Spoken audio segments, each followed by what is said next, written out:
The losers bracket final. We're finally here. Qualifier number 2 for the Banshee Cup, and we are heading to Cursed Hollow. So, the team in red, the Svenska pensioners.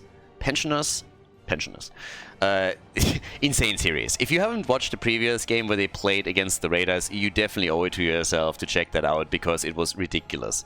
It was just blatant insanity. It honestly feels like the red team has absolutely zero right to be here, but here they are, so yeah, they did something right. And they're going up against the Enjoyers, who had a fantastic winner bracket run, eventually lost in the winner bracket final to the Bratwurst boys, and have now to try and force that rematch. Now, Richu is not here today. He gets replaced by Alvaro, so there's a sub playing for the blue team and also for the red team, by the way. Cure is replacing Svamgrota for the day, and has been actually playing extremely well. Now, can't see enough positive things about Cure. The guy is amazing, and he's obviously also a fantastic player and one of the few Americans that is willing to play cross-server in order to participate, at least as a sub-player in some of the European tournaments. So big shout out to him. Always a pleasure seeing him. That was one of the best things, having the offline events in Miami again, and having the Nations Cup last year, that you get to know, you get to see so many of the players that I got to know during the times of HGC, so yeah, good times. But as we're heading into Cursed Hollow, there are a couple of picks that could spice things up here. I'm just waiting for my first Abathur game today. We have Lucio banned out, and we get... also, what's his face? The Fleabag, the Hogger. Hogger gets banned. And Genji, yeah. After we just saw in one of the earlier games, pretty much textbook Genji Anduin combos over and over and over again. I am not surprised that some of the teams are saying, you know what, we are starting to ban that guy again, just to be safe now. But it is Cursed Hollow, so you can play Dehaka here, you can play one of the globals. Can also try and focus a little bit more on boss at times. And they're banning Sylvanas. Given that this is the Banshee Cup, this is sacrilege. This is heresy right here. And Brightwing as a first pick. Alright. Yeah, Sylvanas, she has seen tons and tons of play in this tournament. And I mean, she does in pretty much every one of them. She's just too versatile to pass up on. Blaze and Diablo, so we're already getting our side laner for Cure, and in addition to that, we have a massively beefy front line. Particularly with level 10 abilities, and then also, of course, Bunker coming in. Yeah, have fun breaking through that. If they can get at least a few heroes that can drop some percentage damage on Diablo, that would of course be neat. But now we get Dehaka and we get Hanzo. Okay. So the big next question with that is, we have a double global for the Enjoyers. Are the Swedes on the right side responding to that by picking a global of their own? We haven't seen a whole lot of Falstad being played. Technically, I would say Maka is going to be the one that is going to use Falstad, but he's been playing exclusively support for the team ever since they participated in the qualifiers here for the Banshee Cup, so I don't think that he's going to do that. Gia... if it was a different map, I would say we're going to see Ismaefo as Carrigan, but we'll see what he is going to play then, essentially. Going up against Dehaka and Brightwing might be a little bit annoying. Might be problematic. So, yeah. But okay. Right now we get Zeratul banned out. I love that we see more Zeratul. I mean, in this case, it's obvious something that they are banning because Cure has already played it in one of the previous games and he can swap away from Blaze. But it's not only because of Cure. It's just Zeratul gets some matches again.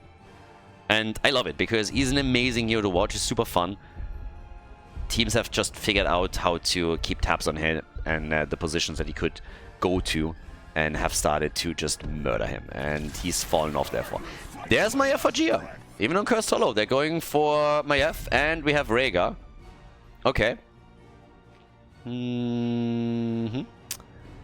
But with another big double pick for the blue team, we're still needing their main tank, and we also should get a bit more damage for them.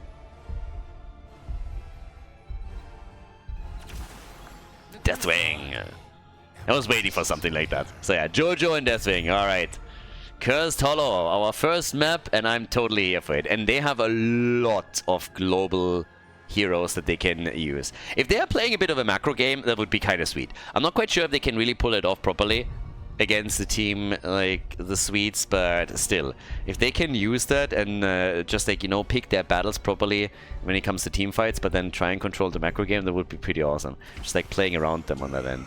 Malthael, Maiev, Diablo, and Blaze. Damn, who needs range damage, right? So they're coming in with an insanely beefy comp. Wow.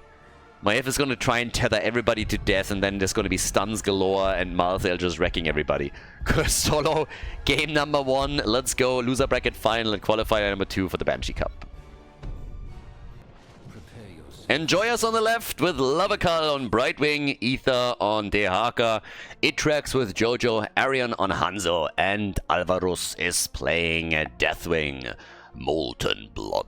On the right side, the Pensioners with Gia on Maiev, Cure on Blaze, Maka is playing Rhaegar, we got Max Passion on Malthael, and Skook on Diablo. Very melee heavy lineup that they have here. There was actually somebody that suggested in chat shortly after, is like, well, Blaze is technically ranged, and the only thing that came to mind for me was like, yeah, du mich auch. Okay, Deathwing already down at the bottom of the map. Beautiful skin. That's how you play Deathwing. Not that turkey skin, that chicken skin, chicken wing thing that we have sometimes. That's a skin. Look at that. Deathwing in all his majestic glory. Beautiful. Alvaro's big plus here. Fantastic. Now, in the middle, we have a bit of a brawl going on. So, right now, trying with Rhaegar. Go for a bit of a bite. Soul Shield is super popular right now. I mean, there was a time when nobody cared about Soul Shield. These days, it is, at least in tournaments here, the choice to be made. Now, we got also a nice Memento for Maiev, and Maiev has been just fantastic. I absolutely love her when Ultralisk drops Maiev into the game. Against him, most of the time she's even banned. Gia is still able to get away with it a bit, and we'll see if we can have the same impact here once again. All the way up at the top, we got Cure against Ether. Our one-on-one lane is being established, and as the 1 minute mark passes, of course, we're now talking about a lot more camps on the map. Well, all the camps, with the exception of the bosses, which means that the teams are finally in a position where they can start making their moves here and send some of those mercenaries onto lane to start pressuring things. So, bottom of the map.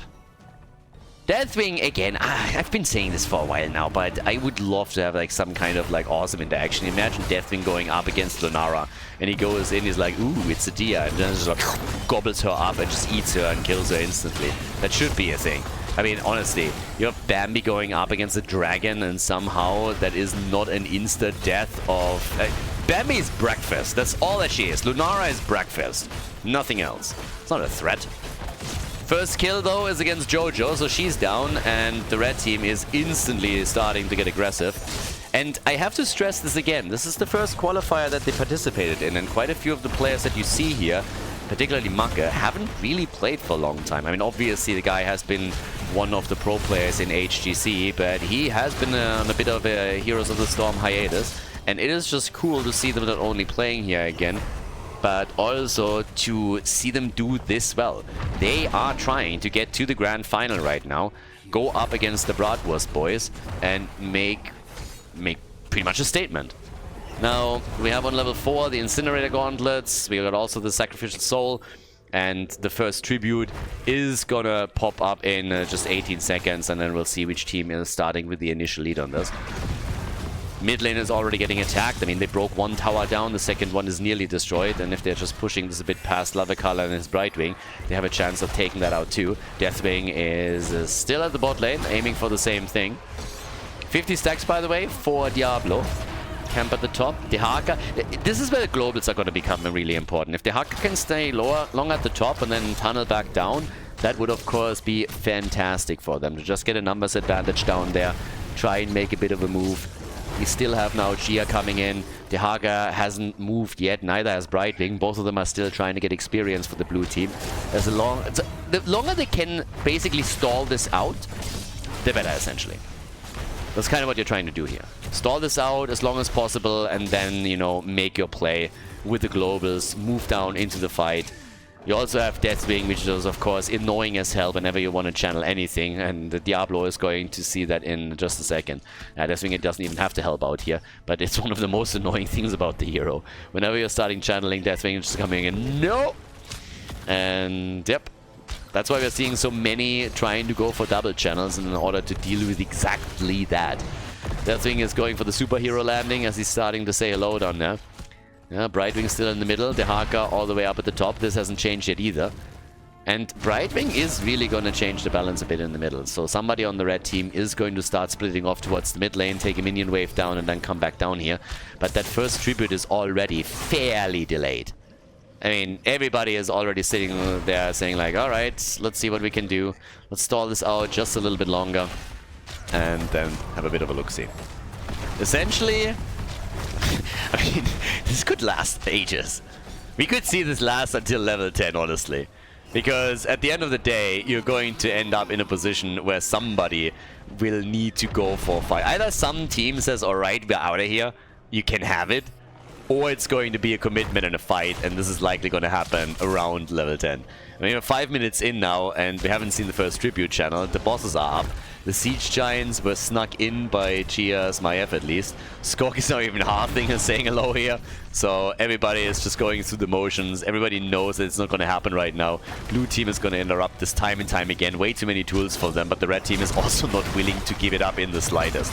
So yeah, they're starting to make another play for that. And maybe now the kill? Yes! Hanzo is dead, and that is the second kill. Here's level 10. Immediately the disc is on. Double channel has happened too. They're trying to go for another one. The tether and the last rights. Bye-bye, Johanna. 3 kills to 0. And now they can break through the wall with ease. Deathwing can interrupt this a little bit more, of course, but it doesn't change the fact that they're now in a spot where they aim straight for the fort. And who cares about the tribute? Deathwing can interrupt the 6 days to Sunday. At the end of the day, he's not defending, and that means that there's more damage being done, which will easily lead to the fort, if not destroyed, then dropped super, super low here. And we're only 6 minutes into the game. So that's pretty much what you want to see. Job well done. And with that, they're going for the double channel, as already expected a bit earlier. So, yeah. Well done. Well executed. And great job. That's tribute, that's a fort, that's a lead, 3 kills also to 0. It doesn't really get much better than that. The blue team has immediately started to make a play for the bottom boss. So yeah, they want to have a boss here. Let's see if they can actually get that. And yeah, hoping of course to claim this. And ooh, Dehaka actually got caught at the top lane. They didn't even go for the boss, they just went straight in for this and are now trying to also make them... I mean, can they destroy another structure? They should be able to. Even with the boss taken at the bottom of the map, I don't think that they're going to be too worried about this. So, yeah. That's a bit wild. Structurally, they're way ahead right now. And just to put this a bit in perspective, I mean, obviously on one hand, you're now looking at a situation in which the boss could technically take down the fort at the bottom of the map, but this is still pretty solid. Yeah, I am highly curious to see how this is going to play out now, because 2 forts already lost and now the cavalry coming in order to try and defend this. I don't think that a boss this early in the game is going to be able to take the fort out necessarily, but even if it works for them, it's not going to make that big of a difference because there's already an advantage in structures for the other team. So they are looking very good in this. They can now go for another tribute at the top. They have, of course, a lot of pressure on those lanes. The mid lane is no exception here, as they're trying to take this one on as well. Things are looking great. So, yeah. They're looking really good here. And if they get the second tribute, that would also be an intense amount of pressure that they have, just generally speaking. So, not too shabby. Not too bad. Yeah, sitting over here in the middle now as well, trying to make the next play. But you have the fort still in play at the bottom of the map. The Haga could take it, I suppose. Up here, are they going to make that move? Level 13 on both sides. Interrupt is still happening, thanks to Maiev, so she's not giving up on that anytime soon. We have Ether also moving back from this. And Malthael, he is still taking a camp down there. So they are able to get more pressure onto the lane, which is also going to relieve some pressure off that fort. But they cannot stall out that tribute long enough to do anything about that. Which is a little bit annoying, I suppose. I mean, they still have the boss up. I think the idea was to get Malthael there, apply some pressure at the bottom of the map, and do their thing. But yeah, not really working out the way that they intended for them. So it is what it is. I mean, right now, obviously, they have a chance to get the boss, but the blue team is going to do the best they can in order to just shut that down. Malthael gets even killed here. Now there's an opportunity for the blue team to try and do exactly that. Well, maybe we get a second kill. I was about to say they're trying to go for the boss and steal that with the numbers advantage that they have. But since they are now getting a kill on my F2, the situation is even better for them. Even Macke nearly got Hanzoed, and now the boss is absolutely wide open. So, yeah. Great job. Fantastic job here. This is glorious, honestly. Because that's the ticket back into the game. They lost 2 forts initially, but now they have an opportunity to bring this back fully.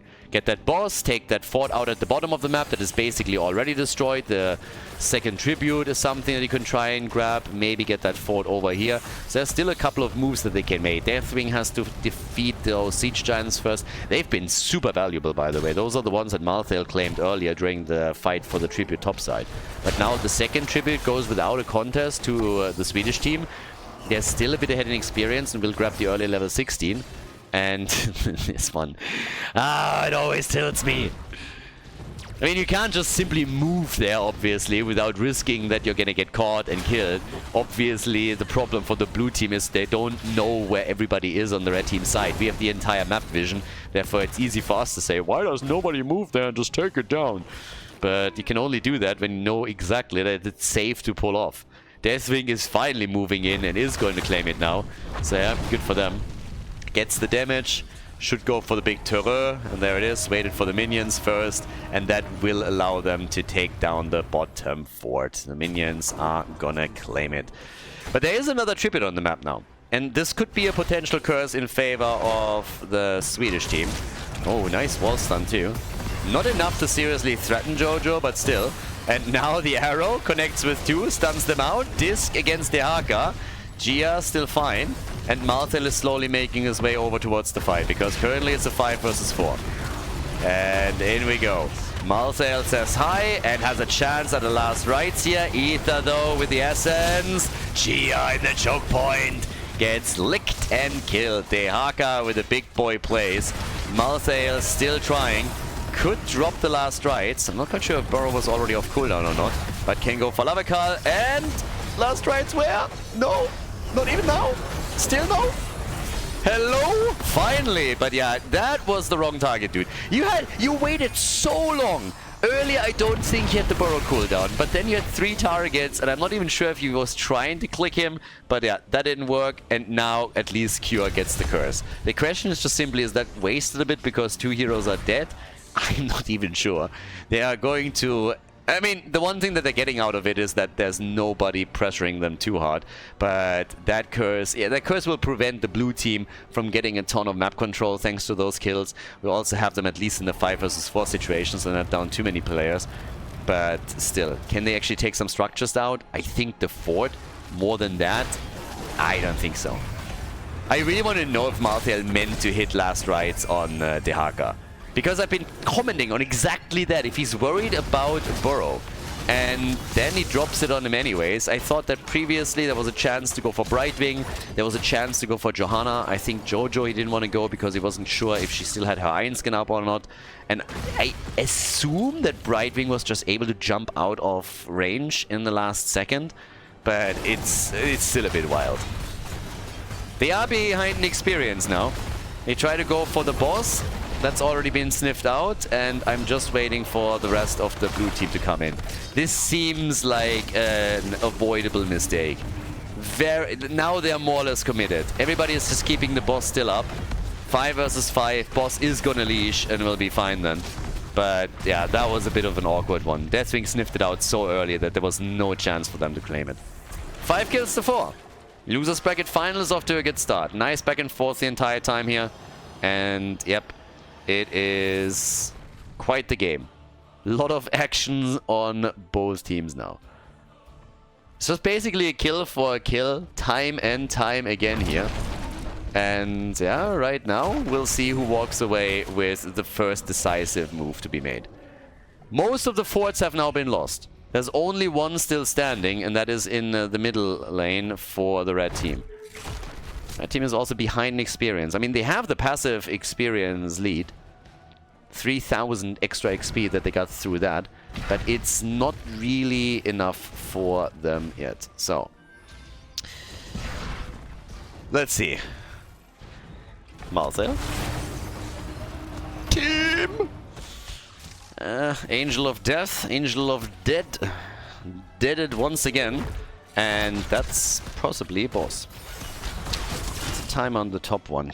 Yeah, 10 seconds? I mean, technically they could go for that. Maybe cuddling it a little bit too close, honestly.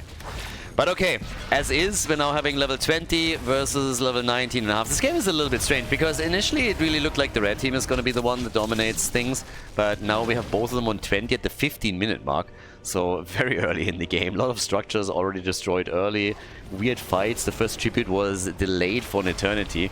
But now we have level 20 in. We have 47,000 damage for Hanzo. Boss, of course, needs to be dealt with. And there's still the next tribute coming up. Blaze is the only one to try and take the boss down, but this seems a freebie. And the blue team is instead starting to move towards the top to get another boss for themselves. So, yeah. Marcel with 34,000 damage. Marke gets the tribute. Marcel has a single stack to last rites, so the cooldown reduction pretty insignificant right now. But yeah, they are taking the boss down before it becomes a danger to the keep. They still have to react to the one at the top. And there's also siege giants that are going and push together with that. It's a bit of a weird game, honestly. It's a bit strange. Blue team is in the driver's seat in the sense that they are currently making all of the decisions, and the Swedish team has to react to them.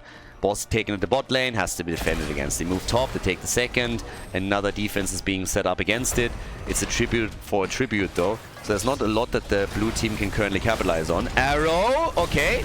Dodged by most. Easily jumping out. No big consequence there. But finally a full commitment that we get from the blue team as they're trying to make the move for the top side keep. And the boss is still at 50% HP. So here's the opportunity to maybe set something up and take him down. They're starting to make their play for it already. Boss a bit low, but the keep is taking damage. They're trying into the team fight. Ether low. Blaze also in trouble. Gets the Ancestral. Could also bunker up. Doesn't have to. And instead, Brackwing jumping out. The Apocalypse not doing enough. The keep will survive. And so will everybody on the blue team. They are able to walk away with every single hero they had in the fight, which is honestly impressive. Especially considering how low Brightwing was in that battle. So, here we are. Coming in again with another superhero landing as the next tribute is being fought over. And gets claimed. 2 tributes to 1 in favor of the Enjoyers. So, the Polish team currently looking pretty good when it comes to the next curse. Maiev moved back. Marcel, not again! But he has his buyback. Now he's not gonna die here, but yeah, be careful, bro. Has to be super careful with this. But he has buyback, so yeah, it's all good. It's all okay. So, alright. Next tribute is up. This could be a big one, because this is essentially where we're talking about the curse. So, yeah, now you can start going for tribute number 3 if you're the blue team and can force that curse, and that would likely result in at least 1 keep being taken out, maybe even more than that. I mean, essentially you could try and claim victory there. The problem that the blue team is now having is that Jojo positioning at the top. Arrow is out, so is the Blessed Shield. They sacrificed 2 cooldowns in order to save her. 2 cooldowns had to be sacrificed, but she is at least alive, so I guess that's good news. The tribute could now be channeled fairly easily, I want to say. And if they do, then it's, again, the next tribute that will determine which team gets a curse. And yes, this is exactly the situation that we find ourselves in. We're going to get a curse no matter what with the next tribute. Question is simply which team is going to grab it. So, 18 minutes in, 19 minutes in. And now the chance to set things up for the next tribute. Boss in a minute. Topside boss in 2. Everybody's just taking the siege giants out. Again, Jojo sitting in the middle here. More of a slowdown game. 10 kills in total is all that we're getting for now. And the tribute is spawning in a fairly good position for the red team. Much closer to them. So, but they have to get there first. Position has already been taken by the blue team, at least to an extent, because the Haka isn't there yet. But they're starting to now go for it. Also, careful Deathwing. Be a bit cautious, my friend. Malthael with 53,000 damage. Top damage for the Swedes.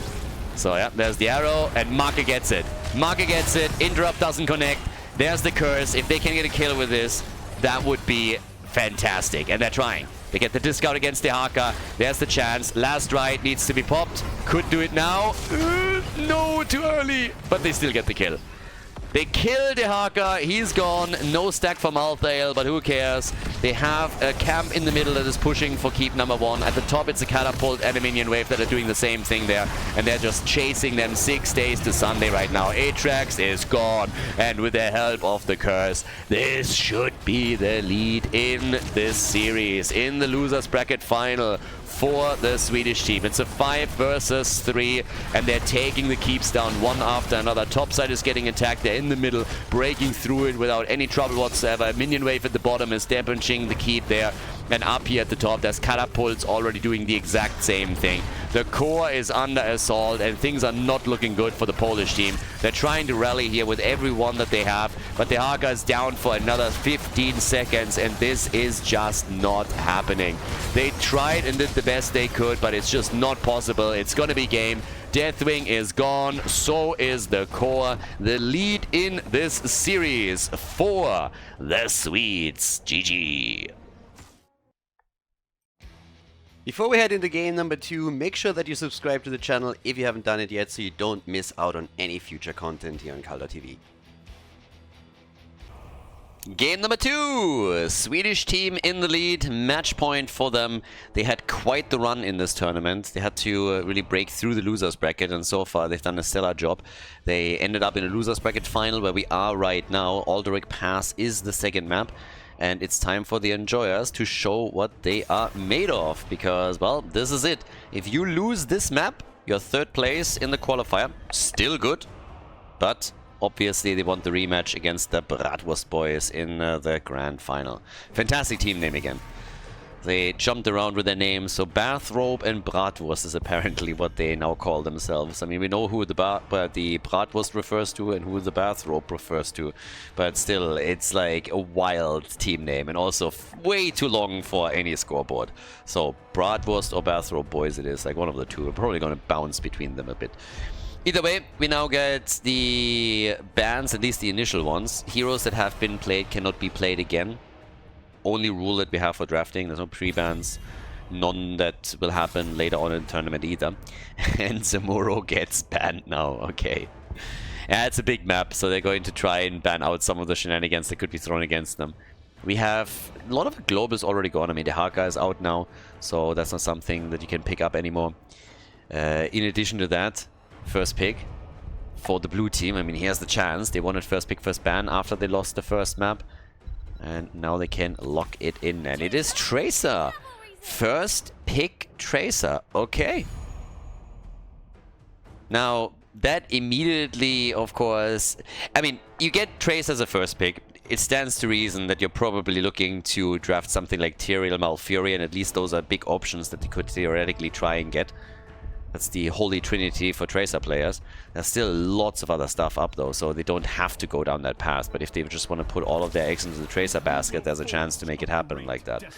Varian gets immediately picked, and so does Genji. So Overwatch fights Overwatch, and then we get Varian for the quick taunt. And Tracer hates Varian.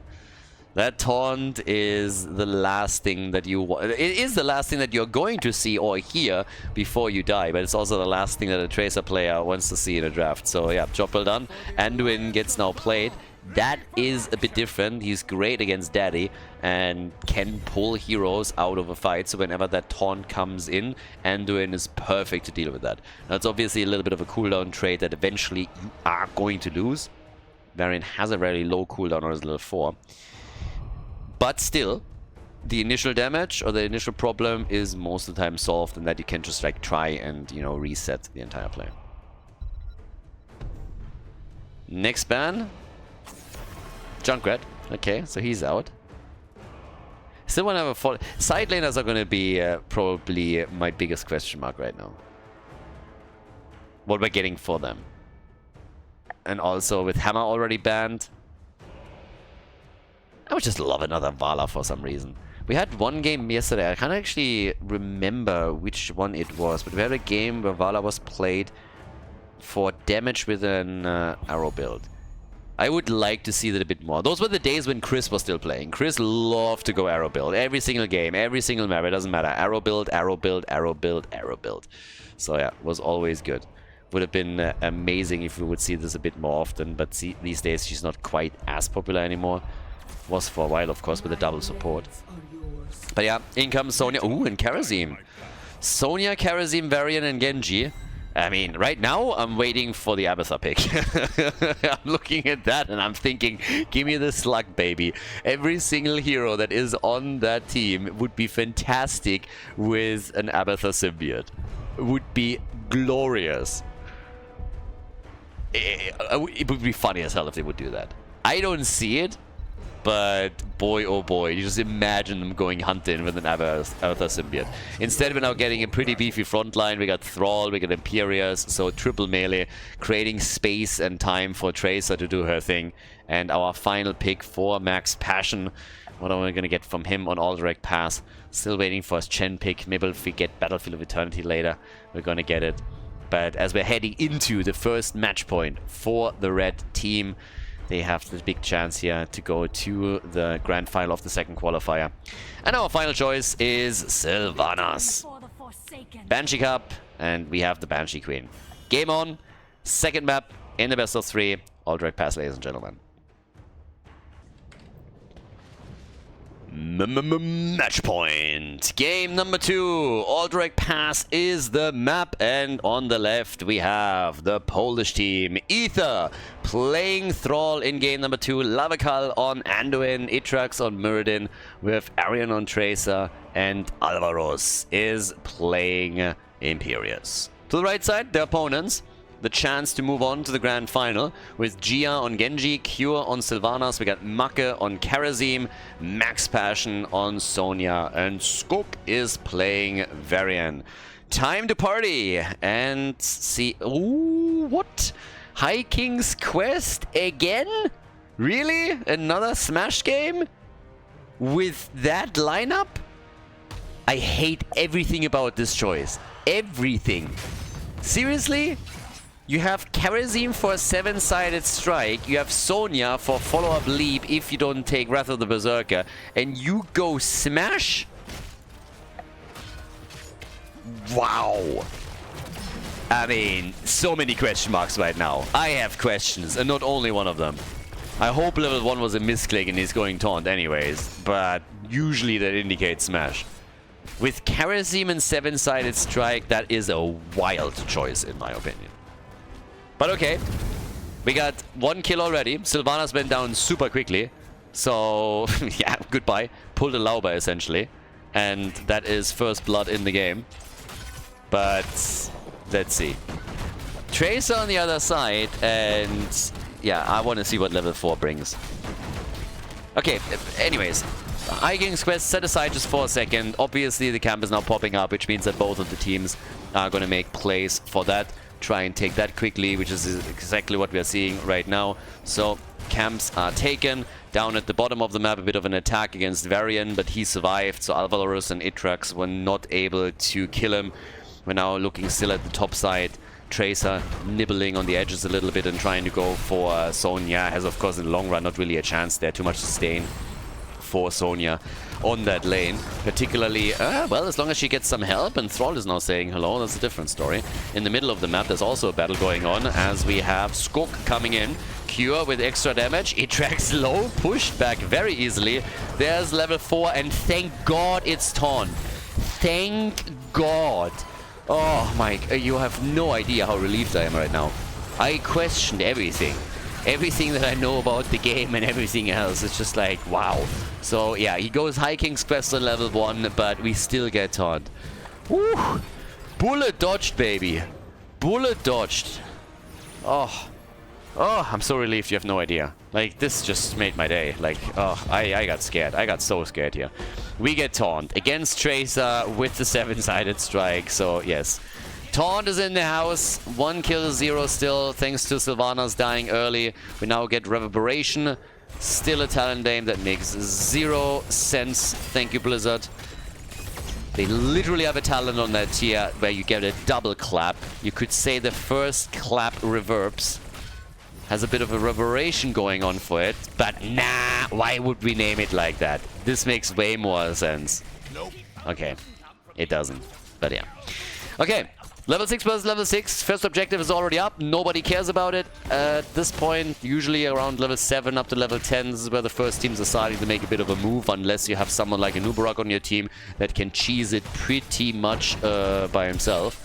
So everybody just still taking it fairly easy, going for the mercenary camp, trying to set up a bit of a gank if they can, if they find something that they can go for. Currently that's not really the case, but they are flanking in against Cure, and Sylvanas is dead. That is the second time that Cure died. Cure got killed twice already. So easy kills against the North American player. First at the bottom of the map, and now they were able to jump in with Tracer and connect another bomb with him. So, bit unfortunate. 2 kills to 0, still level 7 for both of the teams. Obviously, death timers are still low, so the advantage is not that big, but definitely not really a good sign.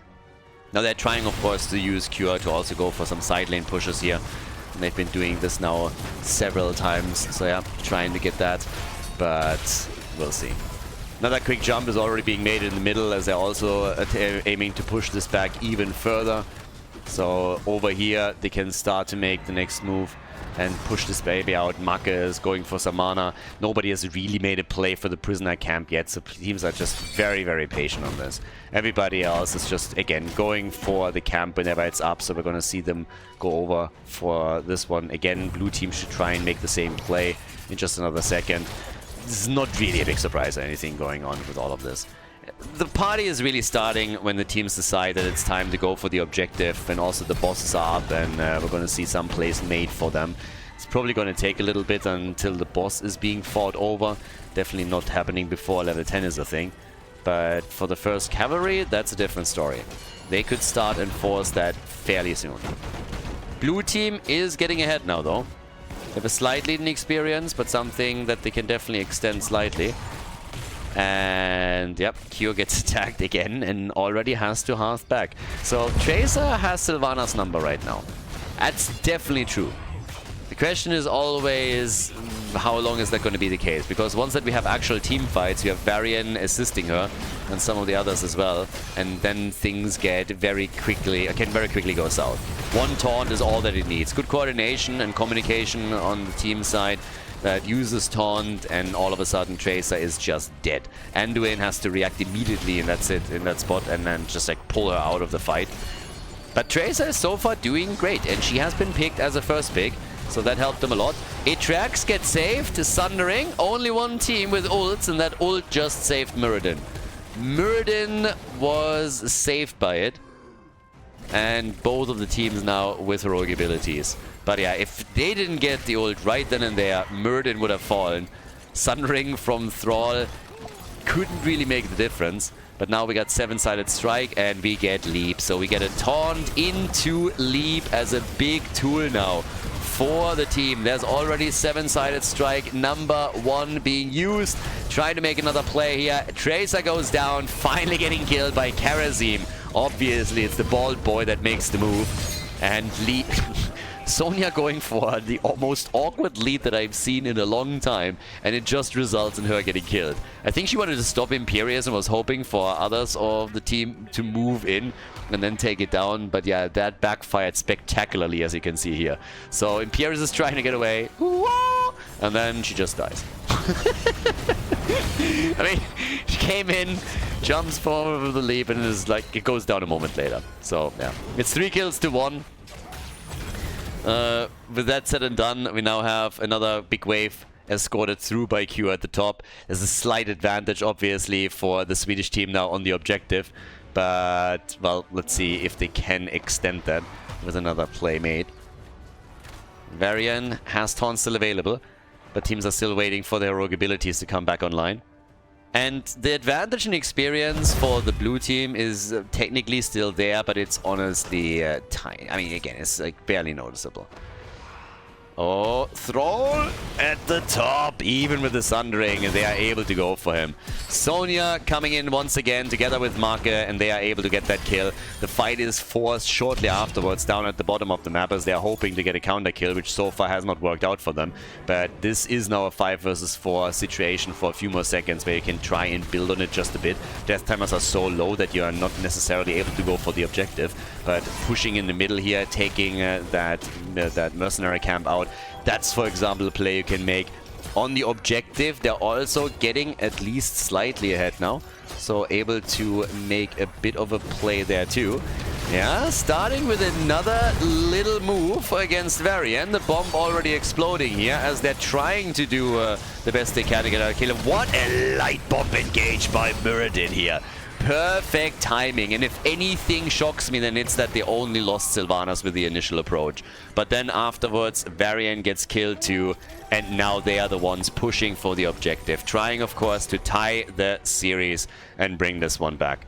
But yeah, job well done. That light bomb engage, just check this out. Jumps in, hits 3 with it. 3 heroes, easily destroyed. And that leads to a quick kill against Sylvanas. Afterwards, they're taking down Varian, and now they will probably get the cavalry. And yes, they are. There's no rotation, it's just too late. So this is about as good as it gets for them. Really well done. Really well done. And now the chance, of course, to take some structures down here. Try and make your play, move in, do your thing, and we'll see if they can actually capitalize on it by taking a few of the structures out. That's going to be the big one right now. And I think they are definitely having an opportunity to take a few. I mean, we're only 9 minutes into the game, so it's not like these things are insanely strong just yet. But there's still plenty that you can currently do here. So, yeah. Let's see how well this is going to work out for them. But job well done so far. Get the objective. And by the way, it was only 7 seconds left before the Swedes would have taken the objective themselves. So a bit of a fight at the top with Thrall. Thrall about to die, goes down again to Sonya. Down here on the other hand, the fight rages on as they're trying to save Sylvanas. Q is just getting Q is getting murdered. He's getting absolutely murdered. He died 4 times already. He's the prime target, and every single time that Sylvanas is gone, they're just focusing on the rest of the team. Now taking down Varian again, barreling through that bottom side fort to take that out. In the middle of the map, the defense has at least gone well, so 2 of the lanes got defended, but still, absolutely murderous situation now, and the enjoyers are enjoying themselves very much. Thank you very much. So they're taking 1 kill after another, 7 kills to 3. They're propelling this forward towards level 16, where they're going to get a talent lead over the red team. At least there is a reaction towards the top where the boss can now be claimed. So at least there's that. Boss against boss. It's going to be an even trade between the 2 of them. Sylvanas is also going for the camp, so that gives them a bit more pressure in the mid lane. But that level 16 talent is still available just a bit sooner for the enjoyers. A half level advantage. I mean, not quite. It's not a big window, but still it's there. This is also likely going to destroy the top fort.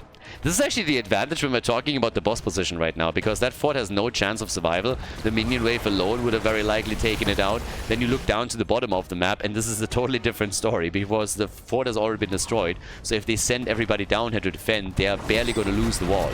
So structurally, it's more of a win, at least initially, for the Swedish team than it is for the enjoyers, which is kind of wild when you think about it. Varian with the quests has only completed 1 thus far, so still working on completing the... I mean, it's basically a bait talent. He was just baiting me into believing that he would go for Smash, which then he didn't do. But the next prisoner camp is coming up. They're still trying to set up a bit of Well, it's actually visible there for just a second, so trying to set up a trap.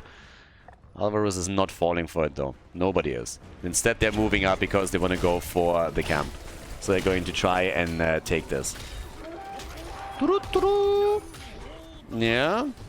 I mean, if they don't want to go up against another minion wave, sorry, another objective, just after they defeated the last one, they need to make a couple of moves, because there's only 28 seconds left. So they have to push into this, which is what they're finally doing. But yeah, that got spicy for a moment. So let's go. Let's make that play. Try and see if they can take it out. Sonya's the first one to fall, so that didn't go well for them. And now they're going to lose more. Genji gone. That's 2 kills against them. And the Enjoyers are playing them against the wall right now. It's getting a bit ridiculous if you ask me. With Sylvanas dying again, Cure trying to set a new record apparently. We're now looking at the mid-side fort getting crushed. So that one is gone too. They can move towards the top. They can first of all, of course, go to the objective and take that. So yeah, this is not going well whatsoever. This is another objective. Now we're 13 minutes into the game, so these are gonna hit much, much harder. And it just feels like, it honestly feels like the Swedish team doesn't really know how to deal with this. They're just sitting there. They have nothing that they can do. 5 deaths on Sylvanas. She just can't get any kind of momentum for the team. It's crazy. I mean, literally nothing that's working for them. And with level 19 to level 17 any second, yeah. Have fun with that. I just don't see it right now. Yeah, so time will tell, but it's not looking good. Let's just put it like that. Damage output also, Sylvanas is sitting at 27,000. He's behind Genji, is on 31k. We have 34,000 for Tracer, who's been doing fantastic. She was first pick.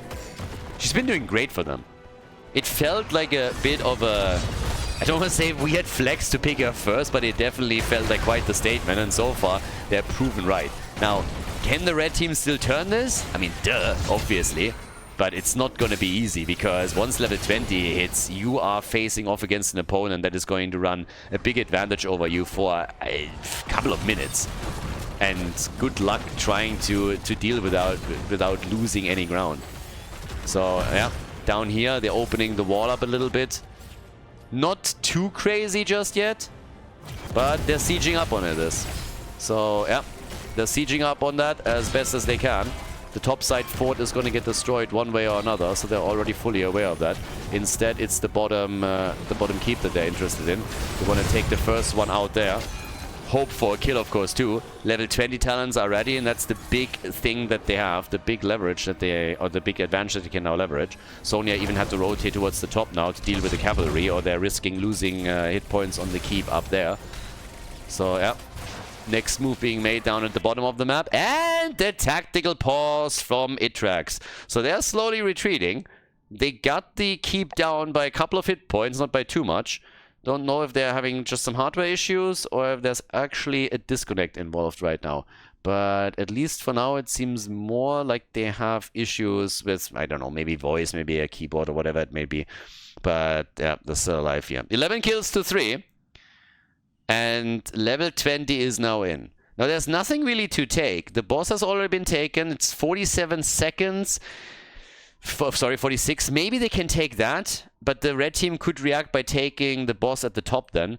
Outside of it, there's their own camp that they can take. Objective isn't really up yet. So that's the next thing. It's gonna get interesting in the sense that I still don't know what they can do with that level 20 advantage. If they're uncomfortable sieging into this, then where are they going to make the big difference now? Once the objective is up, they can do it. But until then, it's going to be the job of the red team to just soak experience. Job of the red team is essentially just going to be to soak up experience and do the best that they can to get to level 20 as quickly as possible. That's essentially what they gotta do. It's one level. One level that they gotta bridge. Which is definitely annoying, but it's also possible. So, yeah, time will tell. Blue team is just moving over and over now, trying to just say like, alright guys, we are gonna take something eventually. Eventually, we're going to be able to steal... Well, they're stealing the camper weight. That's already nice. That has to be dealt with. But I just don't see it how they're going to get all of that done before the objective is then in. Because as you can already tell, we have now level 19.5. The objective hasn't been announced yet. So they should have plenty of time to make this. As long as no keep falls, they're not losing any armor points on the core. And that's going to be the most important part. So yeah, they're defending fairly well. Doing a good job on this. By now we have nearly level 20. So essentially this is going to be more or less reset. There's still 2 forts. That is an advantage that the blue team holds. That is not going to be negated anytime soon. But yeah, the boss is now up at the top. Red team is already making a move. Essentially, honestly, what I believe is happening here is that they personally think that it's already being taken at the bottom of the map. But now they're going to be forced in a fight here. So that's going to be slightly awkward. Light bomb again with 1 stun already coming through. And can they get a kill here? Genji zipping in, out. Dragon Blade trying to get a kill. Going for Lavakal, going for Anduin. 7-sided strike is also connecting. They just cannot get the kill. Genji is gone. Karazim couldn't take Anduin down either. Maybe now, and finally they get him. Finally they get that little fucker. But they lost too many heroes in the process. They lost too many of them. 3 heroes are down, 4 heroes are down. Tracer is dealing with Make, gets the kill. It's a 5-man team wipe. And we are going over to game number 3. We're going the distance in this series. Yes, it's not over yet, but with 30 seconds on all these counters, there's just no denying how this game ends. Even with only 1 armor... This is one of the rare opportunities where even with only 1 armor shield missing on the boss, you can safely go for the core and take this one out. It's falling slowly, but again, Genji needs another 18 seconds and they just don't have that much time. It's not a thing. So, job well done. The Enjoyers, they dominated this game from start to finish. 16 kills to 4. And they are forcing the final map in this loser bracket final. Nicely done by the blue team as we are heading over into game number 3.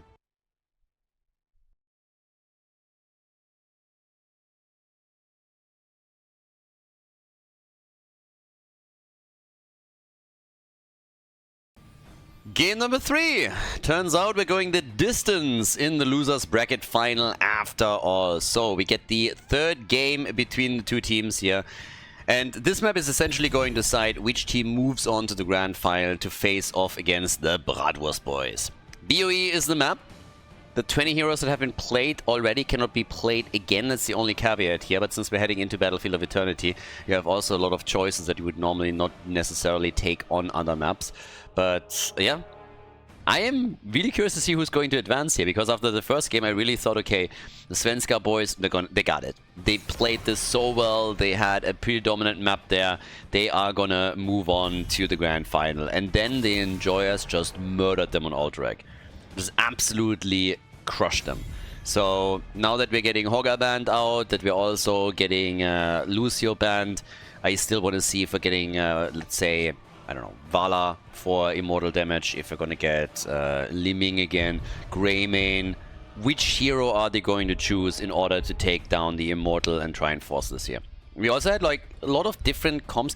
I mean, a lot of the comps that you would normally try and play right now on this map have been kind of negated. You cannot go for Anduin anymore, for Varian anymore, for example. Could still try and make a similar play with a quick engage if you are heading into an Anubarog pick early on and try and do that. But yeah, either way, last ban coming out for now. Chromie gets shut down, Sergeant Hammer gets shut down, some of the most annoying damage dealers that you could possibly think of. And that leaves us with our first pick, this time for the red team. So they wanted to have first pick, first ban. And what's it gonna be? It's still weird to me. This is, I've casted so many of their games now, but you know, I'm looking at the player names and I was like, oh, what is Maki gonna take? And I was like, he's playing support. So yeah, it doesn't matter. They go for Liming first pick. I had several games now where I looked at the draft and I was looking at what they could choose and I was like, ooh, Maki could play Tracer here. I was like, oh, Make and his Genji. And I was like, yeah, but he's playing support for them. It is absolutely, like, yeah, it's totally twisting my brain. I'm so used to just see them in a completely different role. Greymane and Garrosh. Okay, so Garrosh as the main tank. We have Greymane for immortal damage. Can also take the structures down. Go for the walls here too. And with that, we now have the final 2 picks, like the final 2 picks before the next ban phase starts on the red team's side. So, what are we getting? What are they going to do now? I still... Ooh. That's a nice twist. So, Uther and Stukov. Alright. Uther main tank. Stukov for additional heals. And that could lead us to a Vala ban. Or pick. Now you can play the double support obviously with pretty much anything. But if you really want to go for it, you can use Vala here and keep him alive with a 2 and go for an auto attack style. Now, yeah, and there's the ban. Auto attack style on Battlefield of Eternity is still absolutely valid, by the way. You don't have to go for arrow build. You can, but you can also go auto attack and just focus on the team fights instead. But this was a bit telegraphed in the sense that if you go for that double pick with the supports, Vala is just a prime ban. There's always Suljin. Just saying. Could always go for Suljin. Yeah, Zarya gets banned. Don't want to go up against the Garrosh-Zarya combo. No more speed bubbles for Garrosh. So yeah. Not necessarily something that the enjoyers would pick now, but it is always a good ban to deny that. We get Yrel for the side lane, and our next and nearly final pick for them. Are we going to get their support now? It's Deckard Cain. The old geezer. Okay. Deckard is down, and off we go. Q and Gia. We need a side laner for them. And I would love to see Suljin. Can you imagine Suljin now just like stacking for the late game on this one? Getting supported by Uther and by Stukov. That Divine Shield when he's dropping low, hitting his own ult. Is it likely? Not really. But it would be amazing. Okay. What are they going to choose?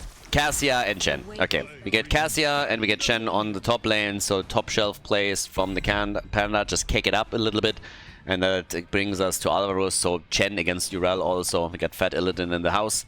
And Cassia, I've been talking with, I believe, yesterday about how she hasn't really been played a whole lot lately. Here we get her finally, played by Gia and supported. I mean, again, they got Uther as a main tank, but that brings us straight into the final pick for the Polish team. It's Arthas. Arthas, Garrosh, and Yrel. Again, not a pick that I saw coming, but okay. Battlefield of Eternity. This is it. This is the final map in the losers bracket final. So let's go and let's see which team moves on to face off against the Bratwurst boys in the grand final of the second qualifier for the Banshee Cup. Enjoyers against the Swedes. Poland against Sweden on the left. Lavakal with Deckard Cain. We get Ether on Yrel. We have Arian on Garrosh and Alvaros on Arthas. I mean, Arthas honestly has been played a bit more lately, specifically by certain teams, but I don't think he has really the win rate to justify the pick in most cases. Here, obviously, they're apparently having a specific plan in mind. We'll see if it works out for them. Itrix is playing Greymane for them for the extra damage. And we get on the right side of the map, Mako on Stukov, Skok on Uther, Cure with Cassia, Max Passion on Chen, and Gia with Li Ming. They're going for a 2-3 split right now, which you obviously can pull off if you find yourself in a situation where you're playing with two supports. Normally you would see one support at the top and one support at the bot lane. In this case it's a little different. They moved Li Ming up to the top to support Chen. So yeah, we'll see how that goes. If you have that much sustain, you're obviously looking for prolonged teamfights usually, and Cure already is getting very quickly attacked at the front. Maybe is a bit too far out, but thanks to the support from Stukov and Uther, he doesn't only survive, but they're also able to get some damage out themselves. It is still an interesting split. We're going away from the 4-1 that we would normally see in a situation like this and move on to something slightly different.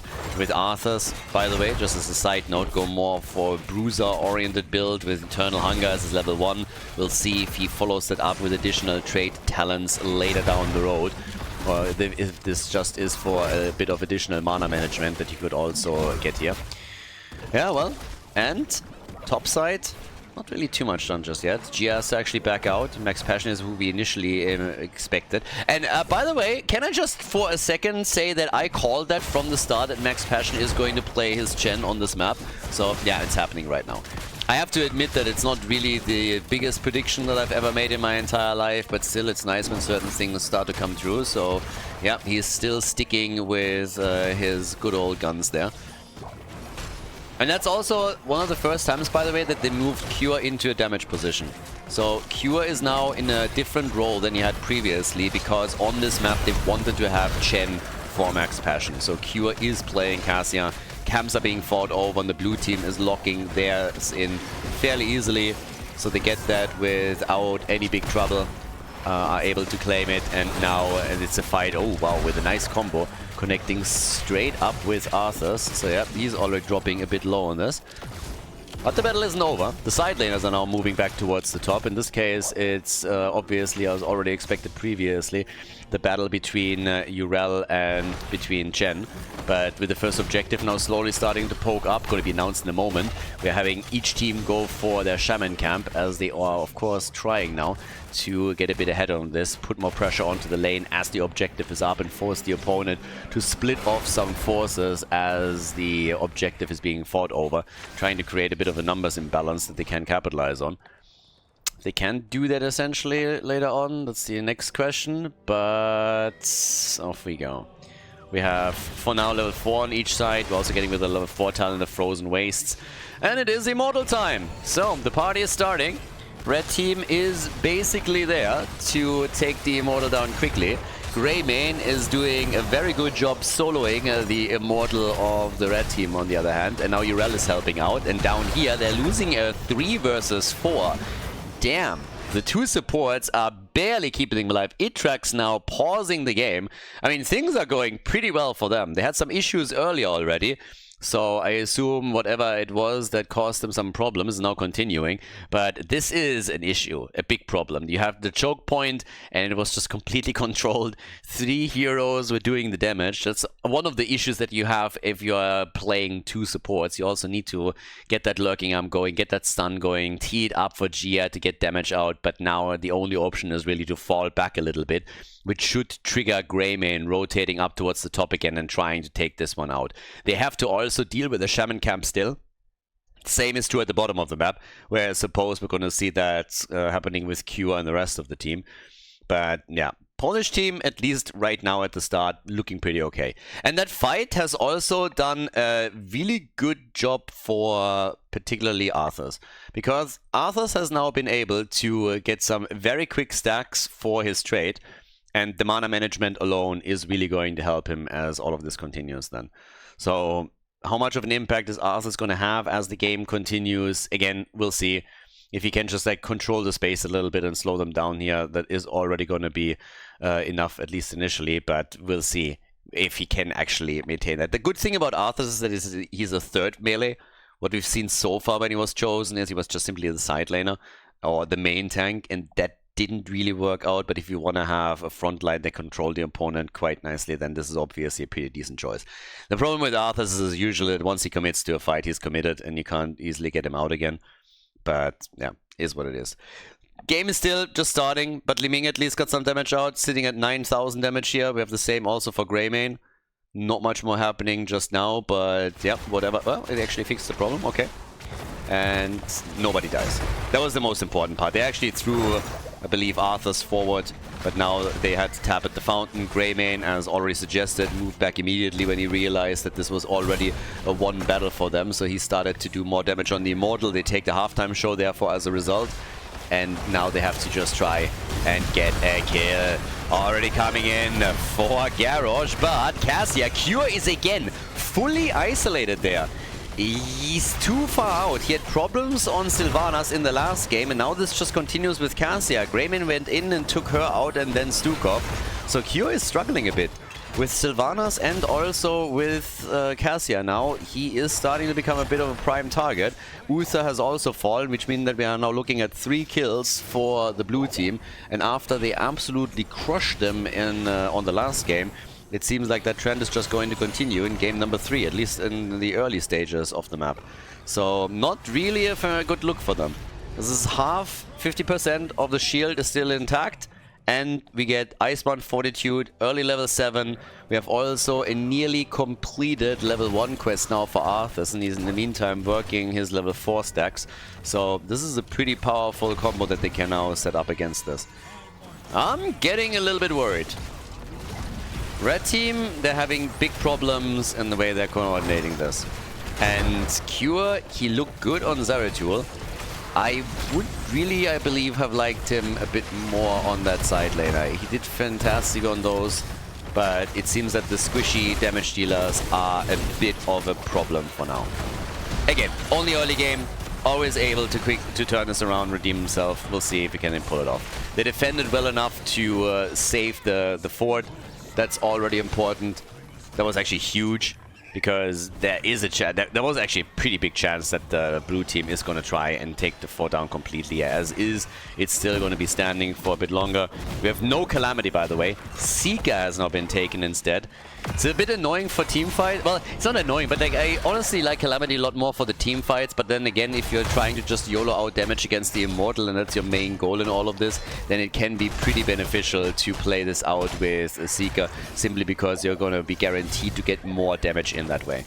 So, yeah, one of the things that you can essentially do, and if you're forcing an opponent, you know, to jump in front of a combo and deal with that somehow, is always a bit of an upside as well. Down at the bottom of the map, Yrel nearly stealing the camp. I don't think she can take that. It's actually surprising me that Aether's still sitting there. That wasn't necessary. Nearly dying. Max Passion was barely... he nearly got a kill there. Skog is dead. Goodbye. So that is the end of him. Uther once again gone. Cassia's trying to get the damage in to at least get a counter kill, but that didn't happen. Was of course a numbers advantage play that they had there, and yeah, not a problem for the blue team simply falling away from this. They took the fort at the top out too, so they got the structure after all. Initially it seemed like the red team could save it, but as they were fighting for the camp against Yrel down there, not a thing. So now we have level 10. And the timing, of course, as usual, pretty horrific, because there's half a level missing until the Swedish team is getting heroic abilities. They don't have a single kill yet, and that guarantees at least a halftime show for the enjoyers. So, yeah, they're looking to get another objective. And this is going to be tough to beat. Wizened Duelist for Greymane on level 7. Chen is still trying to get some experience at the bottom of the map. Top lane has already been pushed out. Shaman camps have been taken on both sides. They're going to wait for the halftime show. Here's their heroic ability at least. But now they got to step it up.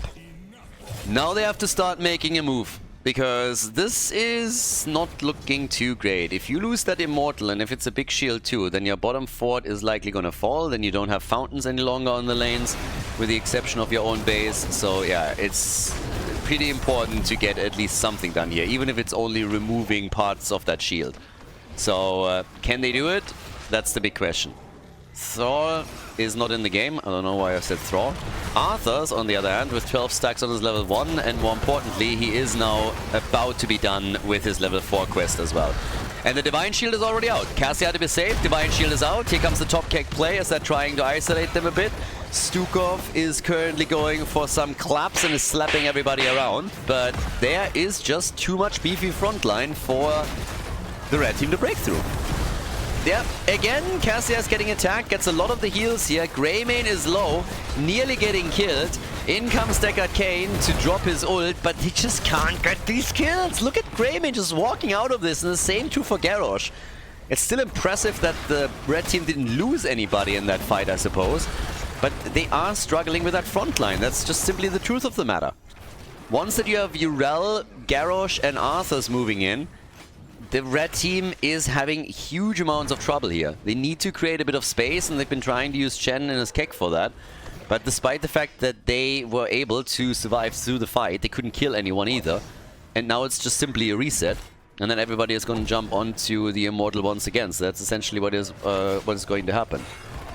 So, yeah. Bit tough, to say the least. So, right now, what else are we going to get? We still have the fight happening over here. Yeah. Still everybody looking to get an angle.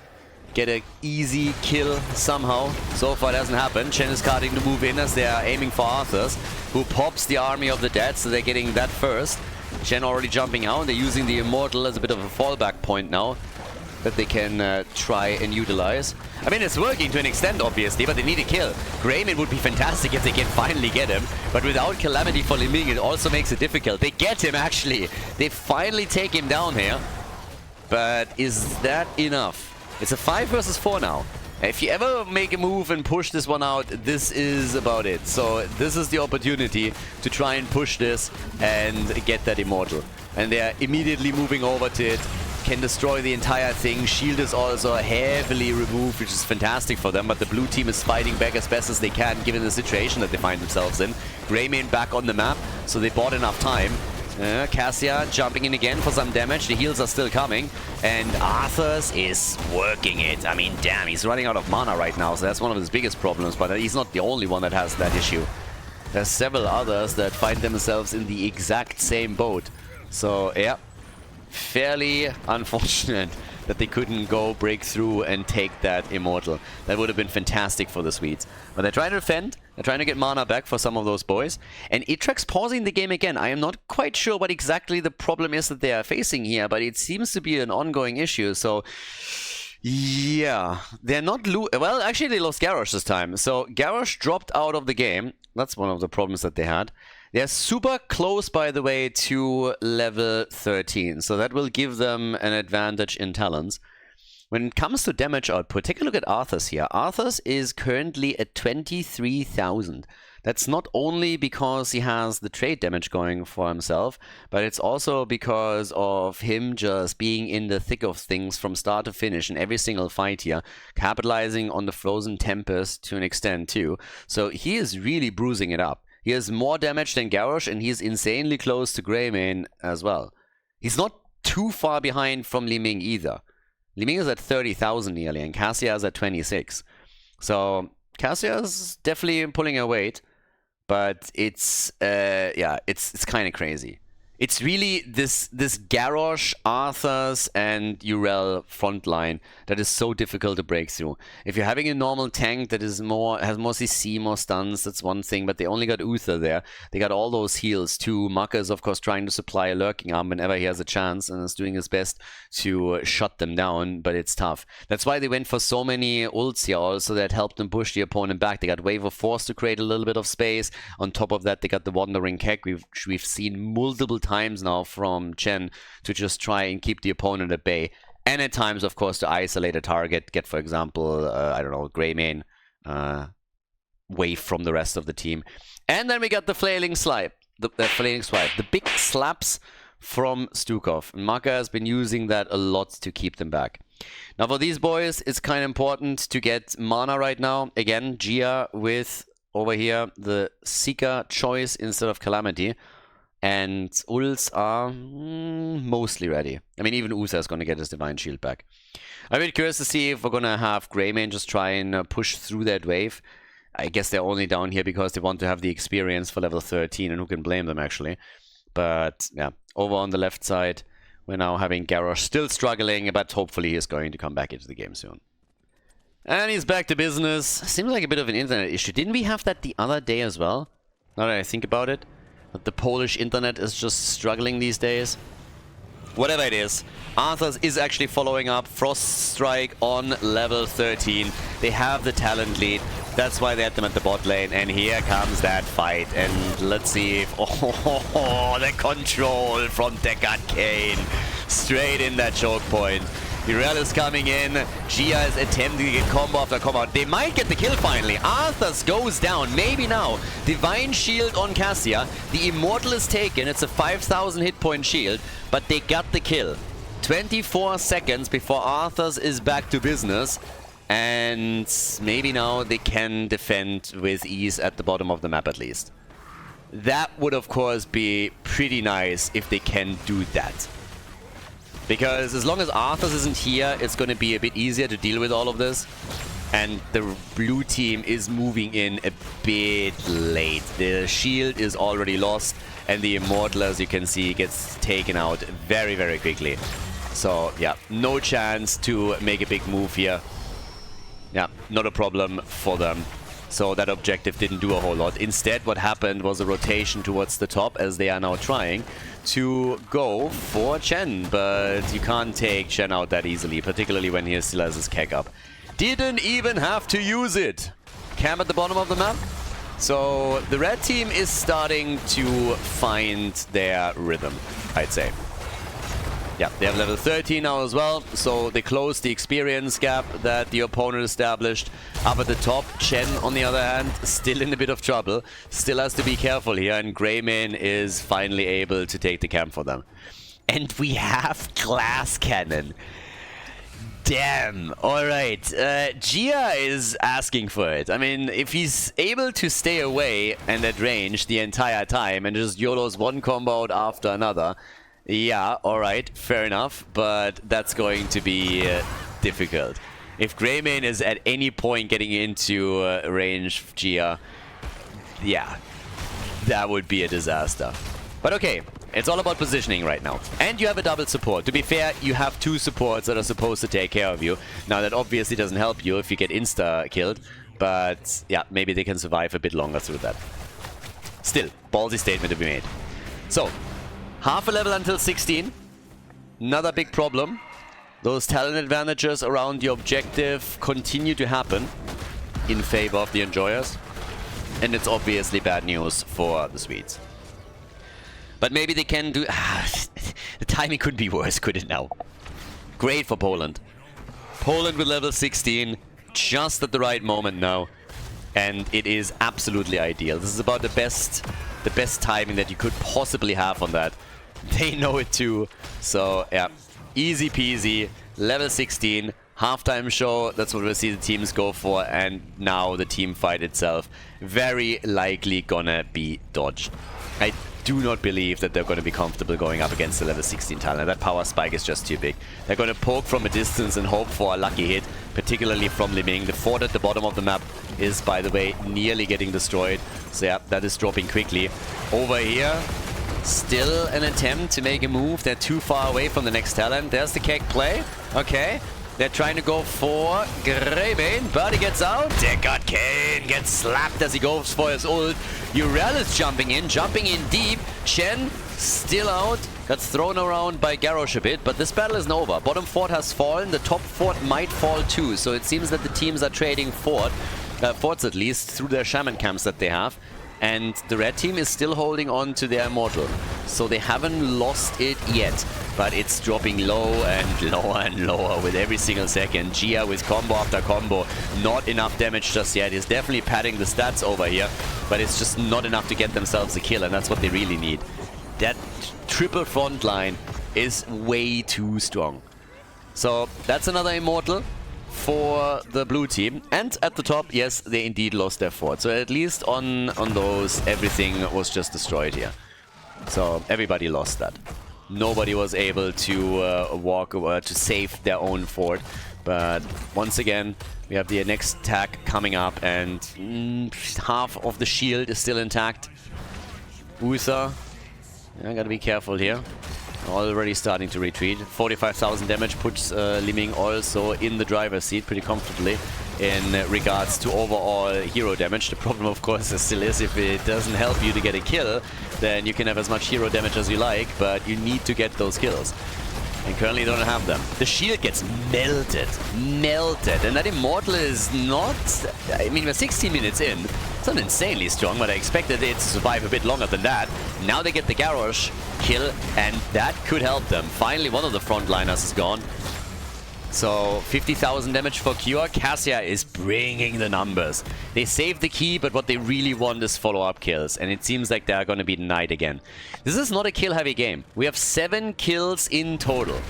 7 kills in total in this game. So as far as maps goes and aggression, we've seen a lot of fights, but we haven't seen a lot of kills come through. By now, Mirror Ball is in. We're also getting Martial Law, and we have Benediction. So all around, just powerful talents with level 16, as you would expect. What the blue team is going to try and do, of course, is the usual. They're going to attempt to bring all of this to level 20. And this is exactly what the red team has to try and prevent from happening. You don't want to end up for the third time in a row now in a spot where you're down a talent, especially when it's a talent as important as the Storm talent. But yeah, no matter what they do, it's like always the same here right now. Every fight, it seems, or every objective battle that is approaching, it seems they are down by one talent here. So in an ideal world, that's by the way one of the reasons why they're pushing right now. They want to force a fight, they want to force something. They want to try and make sure that they're having some opportunities at actual fights with even talents. And this is the best thing that they can do, force the opponent's hand and force them to fight. Or obviously give up structures. I mean, that's the other choice. If you're willing to give up your fort, then yeah, you don't have to fight them. But as is, they can't really do too much here. Immortal has already been announced, and as everybody is falling back to take their Shaman camp, it's quite clear that at least for this Immortal, nobody is going to have a talent advantage. Damage output before we're heading into the fight, to give you a bit of an update there. Arthas is by now on 32,000 damage. We have Greymane on 44k. Cassia is leading the numbers. And we have also pretty respectable numbers for our Glass Cannon Li Ming, of course. So yeah, another one. And this could be the big one. If it's won by the red team, then there's a chance to bring it back. This, by the way, also kind of amusing. They're already going for a quick attack down at the bottom fort, and they're doing lots of damage here. They're willing... Oh, I love that reaction from their opponents. The Polish team instantly starting to attack the keep. The problem is that Arthas gets caught while that happens, and now he's gone. The idea initially, as they saw them attacking the bottom fort, is nice, but then you can't have somebody like Arthas that close to the fight and all of a sudden get just smoked within a second. So yeah, that was horrific for them. That was absolutely horrific. Fantastic for the red team, but yeah, for the Polish team, that was an utter disaster. Arthas just gets killed before there's even a fight going on, before anything happens. Now it's a desperate defense from the blue team as they're doing their best. Oh, look at these pokes from Li Ming. These mirror ball connects that we now have with that range build that she's using are just doing so much. Don't do this at home, by the way. This is definitely a Battlefield of Eternity build. But yeah, they're pushing them back out. Deckard Cain, stay a while, and gets easily killed. He basically teed it up for Li Ming. He's like, I hate life. I hate it. Please, relieve me from my hit points. Look at that. He walks in the bush and he's like, I got this. And Li Ming is like, ooh, juicy. Boom. Oh, boy. So, yeah. There's level 20. And the attempt to push through the bottom wall. Now, Urel is still at the top, so she's going to try and take the keep out. Which... Are they trying for core? I mean, you're getting the keep, granted. But I think they're going to try and go for core here. They're trying to race it. They're trying to force somebody back. So, yeah, they're trying to force them back. Level 20 on both sides, and here comes the defense. With Greymane on the core, you're not going to be in a good spot. So yeah, they're going back down here. Garrosh is down, and boy, oh boy, that was a beautiful reaction from the Swedish team, and they are capitalizing on it as we speak. Everybody is retreating. They're trying to buy some time for Li Ming and for Stukov.